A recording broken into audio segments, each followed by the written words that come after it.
খাগড়াছড়িতে চলছে যুগ্ম ছাত্র জনতার ডাকা আধাবেলা সড়ক অবরোধ।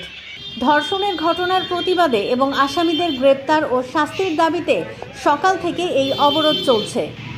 অবরোধের কারণে সকাল থেকে দূরপাল্লার কোনো যানবাহন চলাচল করেনি, তবে শহরে সীমিত আকারে ব্যাটারি চালিত অটোরিকশা চলতে দেখা গেছে।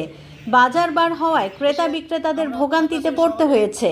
সাজেক ভ্রমণে আসা পর্যটকরাও পড়েছেন বিপাকে। সাজেক পাহাড় যাওয়ার জন্য আমরা এসেছি। আমরা এখন বর্তমানে খাগড়াছড়ি এসে আমরা খাগড়াছড়ি শহরে অবরোধ হচ্ছে নাকি চাকমা জাতি বা উপজাতিদেরকে ধর্ষণ করেছে, ওই উপলক্ষে যে আমাদের মানববন্ধন হচ্ছে, ওই মানববন্ধনে আমরা আটকে পড়ে গেছি। আমরা ক্যাম্পের পাশে, রাস্তার পাশে আমরা এখন সাইটে সবর আইছি। এখানে আসে শহরে আমরা খাগড়াছড়িতে ঢুকতে পারিনি। শহরে ঢোকার না কারণে, হরতালের কারণে মানে মানববন্ধন করেছে নাকি যাই না, তার কারণে আমরা এখানে অবস্থান নিচ্ছি রাস্তার সাইডে, ক্যাম্পের সাইডে এখানে দাঁড়া আছে। আমরা পাকশি করছি, এখন তো শহরে যাওয়া যাচ্ছে না। আমরা নওগাঁ থেকে আসছি, আমরা সাজেক যাবো, খাগড়াছড়িতে এসে আমরা আটকে গেছি।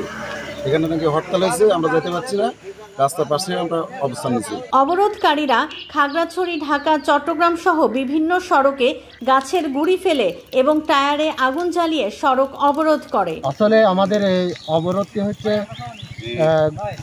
আমাদের গত তারিখে একজন মারমা নারীকে শিশুকে ধর্ষণের প্রতিবাদে যুগ্ম ছাত্র জনতার ডাকে আজকের এই অবরোধটি। তবে এখন পর্যন্ত কোথাও কোনো ধরনের অপ্রীতিকর ঘটনার খবর পাওয়া যায়নি। খাগড়াছড়িতে যে এই অবরোধের ডাক দেওয়া হয়েছিল, এই অবরোধের শান্তি শৃঙ্খলা বজায় রাখার জন্য পুলিশ বাহিনী তৎপর রয়েছে। আমরা কাজ করছি, আর দু এক জায়গায় পিকেটিং এর চেষ্টা হচ্ছে। আমরা তাদের সাথে কথা বলে পরিস্থিতি স্বাভাবিক রাখার চেষ্টা করছি। পাশাপাশি জনজীবন শহরের অভ্যন্তরে জনজীবন স্বাভাবিক রয়েছে। ঢাকা থেকে এসব গাড়ি আসার অধিকাংশ গাড়ি চলে এসেছে। আপাতত এখনো কোনো সমস্যা নেই, আশা রাখি বাকি সময় ভালোভাবে যাবে। গত মঙ্গলবার খাগড়াছড়ির সিঙ্গিনালা এলাকায় টিউশন শেষে বাড়ি ফেরার পথে এক স্কুল ছাত্রীকে চেতনানাশক দিয়ে অজ্ঞান করে গণধর্ষণ করা হয়। পরে পরিবারের লোকজন তাকে একটি পরিত্যক্ত স্থান থেকে উদ্ধার করে। এ ঘটনায় ভিকটিমের বাবা অজ্ঞাত 3 জনকে আসামি করে খাগড়াছড়ি সদর থানায় মামলা করেছেন।